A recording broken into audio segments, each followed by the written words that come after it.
What's up, people? It's your boy Claymore. Stop. I'm gonna stop doing that. By the way, I was doing that at first because I'm sitting here thinking, I don't know. I'm growing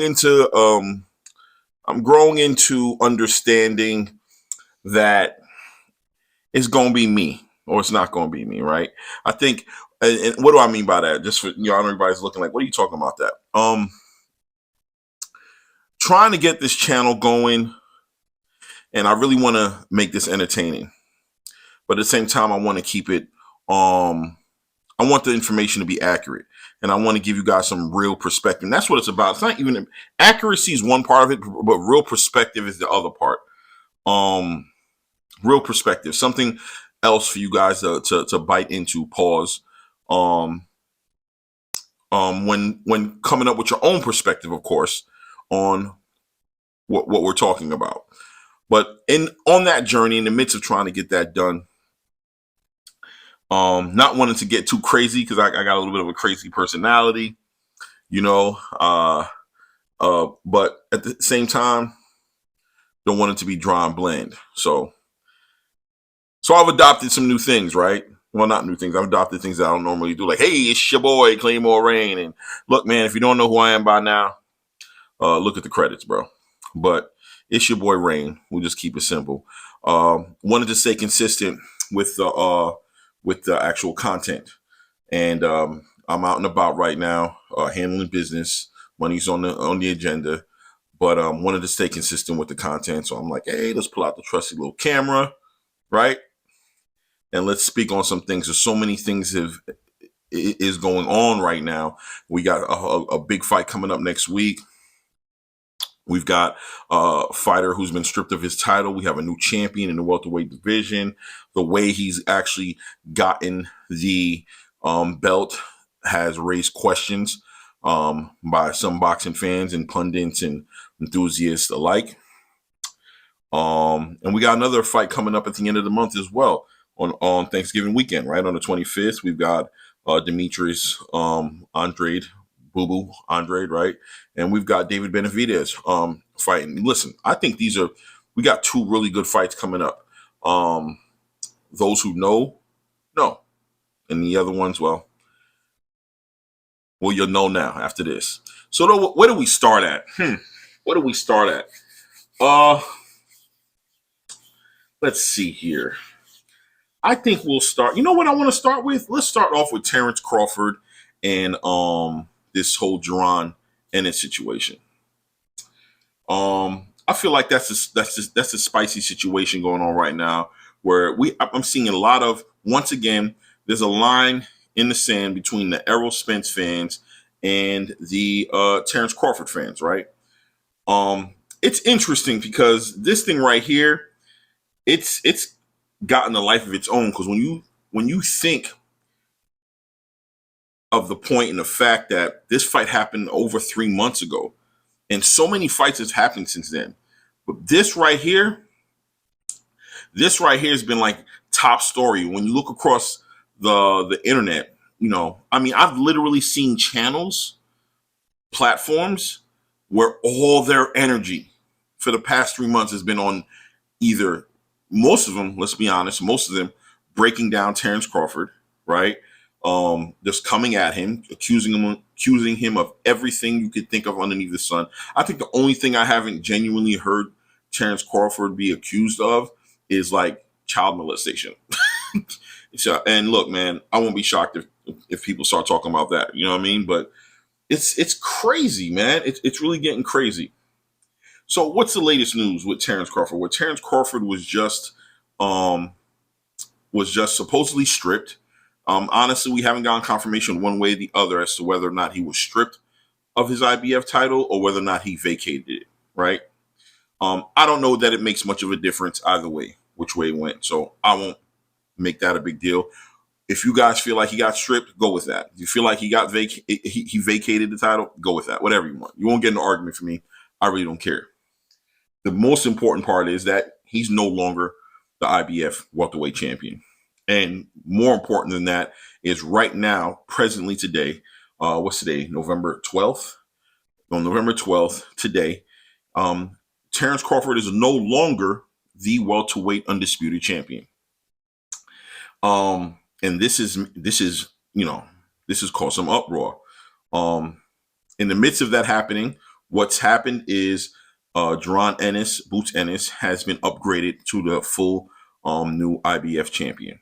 And that's congratulations to Jaron Ennis. I already put a video about that, so feel free to take a look at that video. But what's the new thing now? Well, we have a section of Terrence Crawford fans who feel some kind of way about the way this happened, and they're calling Jaron Ennis a email champion, which I think is kind of mean. But look, legitimately speaking, I understand where they're coming from. I understand where you guys are coming from totally. I think Jaron Ennis himself may feel a little way about it. Well, from Claymore Reigns' perspective, Jaron, no way to feel about it, man. You are the IBF champion. I know the kind of caliber of fighter you are. There's levels of this shit, and you're at the highest level of this.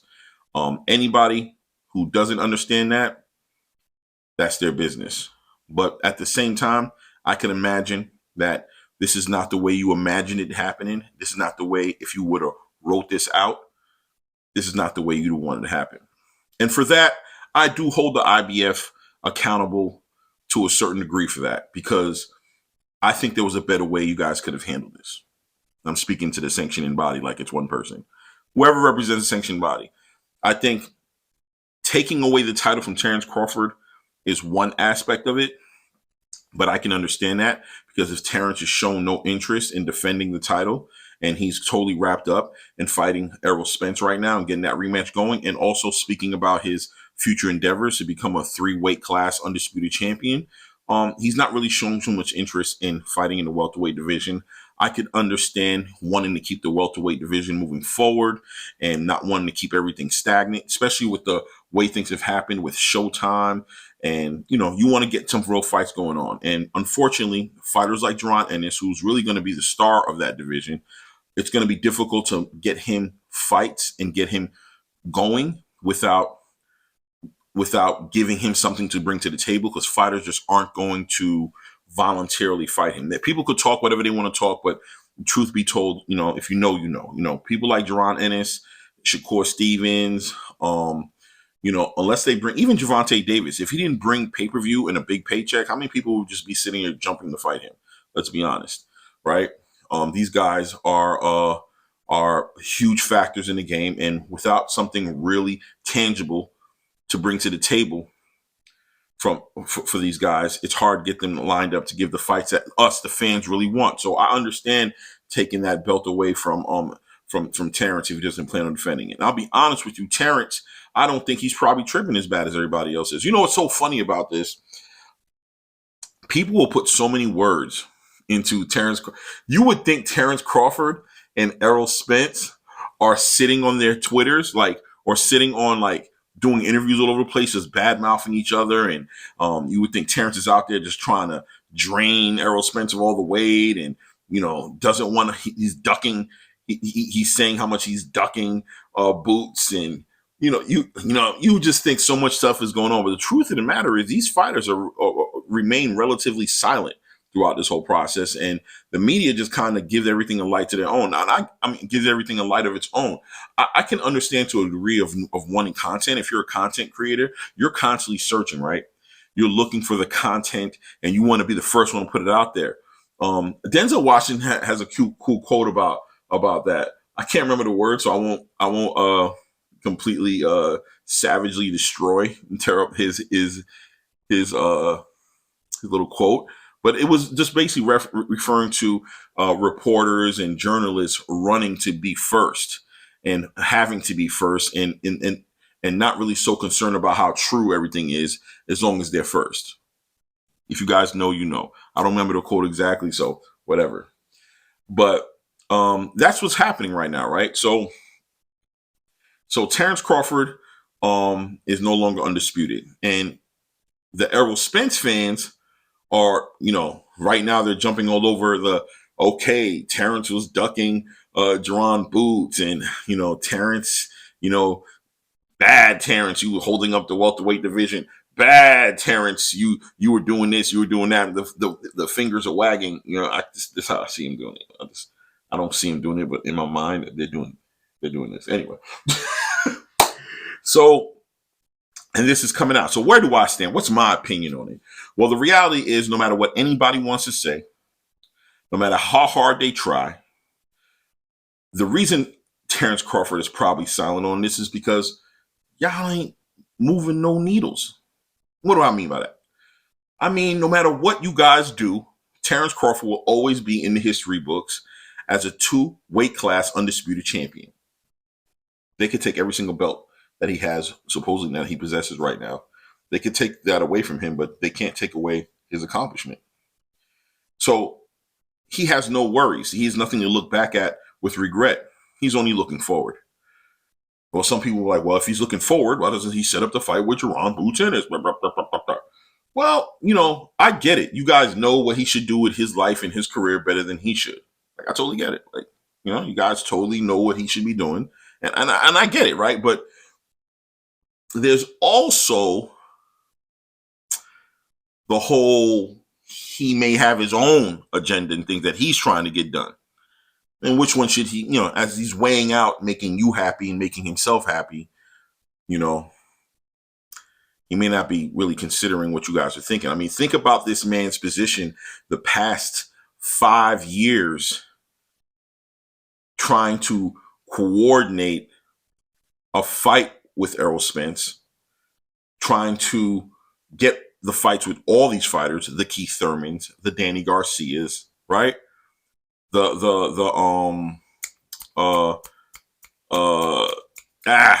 of my head, brain fart got me looking crazy out here. But you know what I'm saying.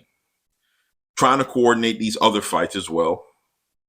And the difficulty he's had. At some point, he's just going to begin to understand that he can't make you guys happy. He can't make the world happy. So the whole entire proving something to you guys really probably left in the dust a long time ago. At this point, he's trying to make sure his presence in the history books is cemented for who he was in this era. Beating Jaron Ennis doesn't make him the greatest fighter of this era. I'm sure it would be an exciting fight. And look, I would love to see that fight. That would be a great competitive fight. I mean, I'm not going to even hold you. But at the end of the day, in the history books, it'll be another fighter that he beat. Or if Jaron Ennis accomplishes something really great, which he probably will, at that point, maybe Terrence will get the respect for beating him. But at the end of the day, what's more of an accomplishment? Beating Jaron Boots Ennis and defending his undisputed title, or becoming undisputed in a 3rd super welterweight class and becoming the first fighter of the full belt era to hold 3 undisputed titles in 3 different weight classes. So you got to think bigger here. You got to think big. And let me tell you, as a fan, I would love to see that. I would love to live through that and see Terrence Crawford, or any fighter, but Terrence Crawford is one who has the opportunity right now. But any fighter who can do that, that's greatness you're getting ready to witness and be a part of, because you can tell people, like, I was here. I watched him do this. So not everybody's out here clearly trying to do the same things.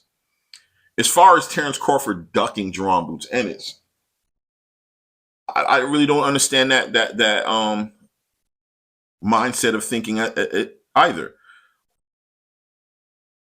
The only reason Terrence Crawford even had a mandatory to fight with Jaron Boots Ennis is because he beat Errol Spence, took Errol Spence's belts, and in turn, in the midst of doing that, he inherited a mandatory fight,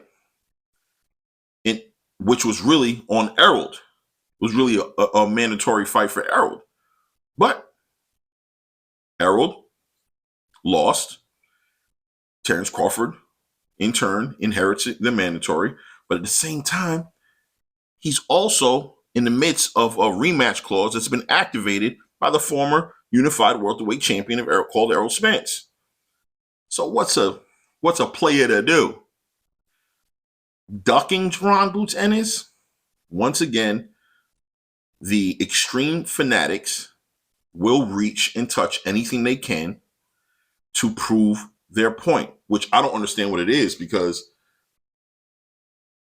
if I guess the point is just to make Terrence Crawford look bad, right? Just to make him look as bad as possible at all times. You guys have gotten really deep with this. Let's look at the list of things that you guys have said that I can remember off the top of my head. It went from the gloves being tampered with, which when you look at the end of the match, Terrence Crawford is speaking to Errol Spence, thanking him for the opportunity, letting him know how great he is and how appreciative he is. And what's his coach Derek James doing? He's checking Terrence's gloves. I'm sure if there was something wrong with his gloves at that time, that's probably when Derek James would address it, or at least being that the fight was about almost 4 months ago, I think by now Derek James would have addressed it. I haven't heard anything from the camp about it. But truth be told, Terrence Crawford has had issues with gloves in the past in other matches, not this one. So, when you guys are looking for something, you'll find it, right? So I guess that's something. Fine. But that wasn't sticking because the people who count, the sanctioning bodies, were like, shut up. And Errol was on some island somewhere sipping a pina colada, chilling with his beautiful girlfriend. And Terrence is out there building a house on however many 100 acres that he just bought, living his life. And the fanatics are down here trying to make and stir the pot and hopefully they're hoping to make enough videos to where somebody will investigate what they're saying, give it some validation, and maybe punish or hold Terrence Crawford accountable for it, right? Good luck with that. Then you guys started jumping into the whole turtleback thing. Well, what's the turtleback thing, you might ask? Well, I guess Terrence Crawford gained muscles too quick. They never seen him that strong. They never seen him dominate a fighter that way, even though the man has 40 fights and 31 stoppages, knockouts, you know what I'm saying? Or TKOs. Don't jump on me. I'm sure the Errol Spence fans are like, what knockouts? Or whatever. But even though that's what his record says, it blows you guys away that he's able to dominate Errol Spence that way. That's fine. So the turtleback thing is he's affiliated with Victor Conti. Victor Conti is this guy. If you don't know who Victor Conti is, do your own research. I'm not going to do it for you. I'm sure most of you guys know who he is. But here's the whole entire turn to that situation. Well, the fighters are tested. Yeah, guys, if you didn't know, they're tested before the fight and they're tested after the fight. They're even tested during the training to get to the fight. Clearly, Terrence Crawford has not failed any test. And no matter how much Victor Conti is the mastermind behind so many different athletes using steroids, the reality is if he hasn't popped on a test, then you guys have no grounds to suspect him of using steroids. You can keep saying it until your face turns fucking blue. Different colors and whatnot. It won't make it true just because you keep saying it. Reaching for the stars. For what? Because you're fanatics and you want Terrence Crawford to be something. Listen, guys, good luck with that. Then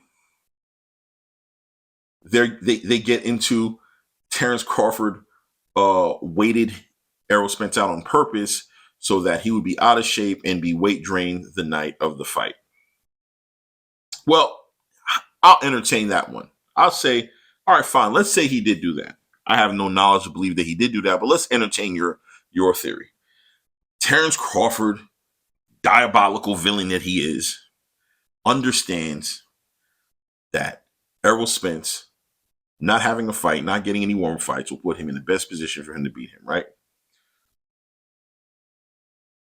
Whose responsibility is it for Errol Spence to be ready fight night? Is it Terrence? Yeah. So with that theory that you guys have, another good luck on that one.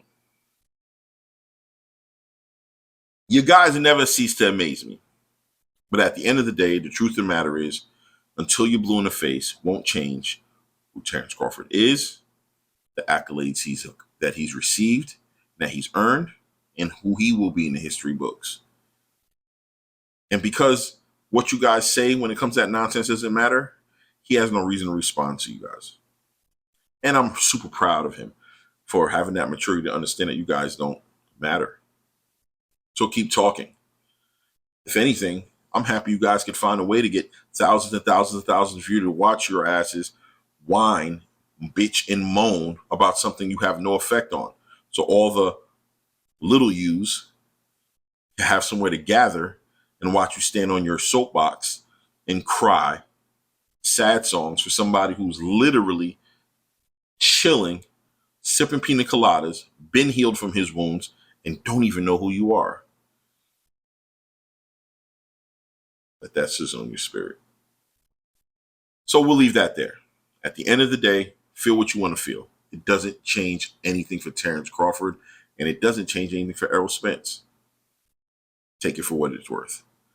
So next topic. Let's do Shakur Stevenson. Shakur Stevenson and Edwin de los Santos from the Dominican Republic. Dominican Republic. So as you where my mind's at, right? Huge fight. Why is this a huge fight? Well, let's speak the obvious. Clearly, I want to give respect to Edwin de los Santos, a great fighter. I think he's 16, 1-14 knockouts. A lot of punching power. This guy is not a cab driver that they found, picking people up in Tijuana, bringing them to San Diego, and then bringing them back over to Tijuana. That's not who this is. This is the real deal. Real puncher, southpaw, really brings different threats to Shakur Stevenson. Shakur is going to have to jump in his bag, and he gets an opportunity to showcase what he can do, who he is, different facets and different pieces of his whole artillery that some of us may never have seen before. Because up into this fight right now, I think this will be the biggest puncher that he's ever come across. And this is an opportunity for Shakur Stevenson to not only do that, but also get a WBC title that's been vacated or stripped from Devin Haney. Shakur Stevenson being in the same exact shoes as Jaron Boots Ennis, right? And you know what? Pause. I mean, it's not a pause situation, but I really want to stop on the Shakur Stevenson thing, and I want to speak on Jaron Boots Ennis' situation. So why was it so important that Jaron Boots Ennis be put in the position he was put in to get that title? Some people want to make it sound like a Terrence Crawford hate thing that happened, that they were just hating on Terrence Crawford so much that they just wanted to take his title. And maybe that's true. I don't think it is.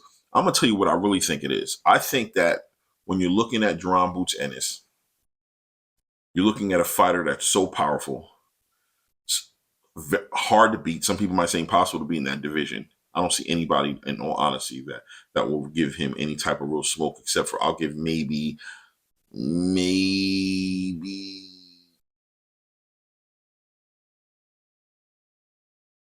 Staniosis. I might give him an opportunity, maybe. I just don't see it happening, but that could be a good fight. So why do I say that? Nobody wants to fight this guy. It is what it is, right? And giving him something to bring to the table just makes it easier to get fights set up and get the division going. So fast forward. Matter of fact, I think I already said that, right? So fast forward to Shakur Stevenson, who's also suffering from the same situation that Jaron is, being that it's hard and difficult for him to get fights, the right fights that he needs to move his career forward. So this fight right here gives him the opportunity to attain the WBC title, which, like Jaron Ennis, will give him something to bring to the table and at least put him in the conversation and put him in the race towards unifying that division when it comes down to it. He'll get his opportunity at other belts, and other fighters who want or are interested in the straps that he has will have to go through him. And the division gets, all of a sudden, overnight, he gets the belt. The 135-pound division becomes that much more interesting because now all roads to lead through Shakur. And that's why this fight is huge and it's an important fight. Really important fight for Shakur Stevenson on his journey to becoming a unified champion in that 135-pound weight class division. Big, big, big, big, big, big, big, big, big deal. If you don't know, now you know. Looking at Gervonta Davis in this new chapter he is in his career. And if you look at one of my old videos, I talked about the 3 stages that I believe all fighters go through. I think right now, Gervonta Davis is in the stage in his career where he's actually looking for the belts. He's looking to beat the guys who everybody has questions about whether or not he could beat them or not. He's accomplished a lot of money. He's accomplished getting a lot of money, and he's going to continue to get money. That's not going to stop. He's won over the heart of the fans. He is the face of boxing. So now it's coming around that time where where the stars are aligning to where he's going to be looking to fight the Shakur Stevens, the Devin Haney's, the Teofimo Lopez's, the Lomachenkos, all the way down the line. You know what I mean? Because when he gets up to 100, once he's finished with 135, I do expect him to go up to 140 pounds and compete there. And there's a lot of different fighters up in there for us to watch him compete against and showcase his talents. So Shakur Stevens bringing a belt to the table, getting some attention, just makes the pie or the cake even sweeter for Gervonta Davis. I don't think he would really care, belt or no belt. I think he's willing to fight him, but regardless, fighting a guy with who's unified the division has to be a little sweeter for Gervonta Davis. So this fight has a whole lot of different variables connected to it. If Shakur Stevens is able to turn this fight into what it should be, which is a victory for him and make him a WBC champion at 135-pound weight class division, then just like that overnight, the division is up and going. So huge fight. And that's this Thursday, November 16th, this week. Well, Sunday right now. So, but this coming week, that's this Sunday. So you guys got to tune in for that. I'll be tuning in for that and definitely giving my whole opinion about what's going on. Like I said, I think Shakur is facing his biggest threat yet, a southpaw who's a big puncher. Somebody else in the 135-pound division is a southpaw and a big puncher too, right? Yeah, it's Gervonta, if y'all don't know. If you don't know, I'm talking about Gervonta. That was just my little segue. Anyway, so watching him, and let's get one thing clear. Edwin De Los Santos is no Gervonta Tank Davis, but once again, giving us somewhat of a something to refer to when we think about how Shakur might do against another explosive southpaw real puncher in Gervonta Tank Davis. We'll get to see that, potentially see that, because Shakur might just make light work of him and we don't get to see none of it. But at least there's a potential to see Shakur Stevenson face his biggest threat yet and see how he deals with it. Right. Shout out to Edwin De Los Santos as well, because we're not counting him out. I'm not counting him out. I think he has an opportunity to do anything. Upsets happen every day in boxing. So, good luck to both gentlemen. And I'll be there to watch as a fan and hope to see a great fight that night. So that's what's going on with Shakur Stevens. Next topic, moving along. Demetrius Andrade, Boo-Boo, versus David Benavidez. Listen, guys. This fight is going to be an interesting fight. Mark my words. Now, anything can happen. David Benavidez can go in there and knock this guy out in the second round, and I could look crazy for saying this fight's going to be what I think it's going to be, right? But it definitely has the elements to be one of the best fights of the year. Yes, I said it. One of the best fights of 2023. Especially considering the fact that we're coming to the end of 2023. This really has an opportunity to completely blow out the other fights we saw this year. Yes. Even Errol Spence versus Terrence Crawford. And why do I say that? Well, David Benavidez gets an opportunity right now to really be the face of the 168-pound division, as well as set up a real entrance into the 175-pound division where Mr. Bivol and company lay safe and comfortable, waiting for an opportunity to give their division some light. This David Benavidez against Andrade, Boo Boo Andrade, is a huge fight. People are sleeping on Demetrius's ability to make this a difficult night for David and stop David Benavidez. The casuals will look at this and be like, "I'm crazy." They won't see any way for Boo Boo to do this. They'll say, I know nothing about boxing. I don't watch boxing, and they'll jump in the air because let's be honest, most of you guys don't even know who Boo Boo is in real life. He hasn't really been on the scene really for like the past 5 or so years the way he was back in the day. He's an older person, but if you really understood the unorthodox way that he fights and the ability, the explosive ability he has to really put somebody on the ass with one shot, they wouldn't talk that way. And David Benavidez's style of boxing, the constant pressure almost plays into and is tailor-made for Boo Boo to show what he really does, which is fight as a counterpuncher, going backwards. This gives Boo Boo the best opportunity at winning a fight like this. Granted, David Benavidez is nothing to play with. For the record, I am leaning towards David Benavidez to win this fight, but I think this fight has the opportunity to be fight of the year. Super competitive. David Benavidez, there's a good chance David Benavidez gets sat on his tail for the first time in his career. There's a good chance of it. And there's also a good chance that Boo Boo gets laid out for the first time in his career. Both these guys are undefeated. People say that this shouldn't be a pay-per-view fight. Some of the pay-per-view fights I've seen this year, if I've paid for them, I'll pay for that one. Right? But huge fight. Big ramifications. The winner of this fight is the WBC champion and is also first in line to get at Canelo Alvarez. Big deal. Huge big deal. Now, what the IBF did to Terrence Crawford, I don't understand why some of these sanctioned bodies haven't done it to Canelo Alvarez yet. In that, I mean,